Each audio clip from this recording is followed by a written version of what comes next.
Hi friends, நம்ம இப்போ ஒரு ஹெல்த்தியான உளுந்தங்கஞ்சி பாயாசம் செய்ய போகிறோம். அதுக்கு நான் 1 கப் வெள்ளை உளுந்து எடுத்திருக்கேன். இதை குக்கரில் சேர்த்துக்கரலாம். 1/4 கப் பச்சரிசி எடுத்திருக்கேன், அதையும் சேர்த்துக்கரலாம். இப்போ கை கால் மூட்டு வலி இந்த மாதிரி உள்ளவங்களாம் இதை தொடர்ந்து ஒரு 4 நாள் குடிச்சு பாருங்கள், உங்களுக்கே ரிசல்ட்டு தெரியும். இப்போ குழந்தைங்க கிட்ட உளுந்தங்கஞ்சி சொல்லி கொடுத்தா குடிப்பாங்களா? குடிக்க மாட்டாங்க. இதே அப்பளம் வச்சு பாயசம் சொல்லி கொடுத்து பாருங்கள், கண்டிப்பாக அவங்க குடிப்பாங்க.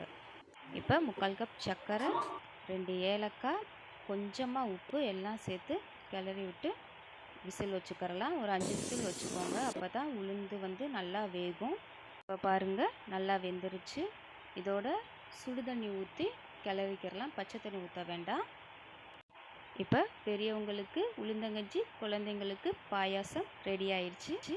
இந்த வீடியோ பிடிச்சிருந்துச்சுன்னா லைக் பண்ணுங்கள், ஷேர் பண்ணுங்கள். உங்கள் குழந்தையும் பாயாசம் நினச்சி பிடிச்சிருந்தாங்கன்னா எனக்கு கமெண்ட்ஸில் சொல்லுங்கள்.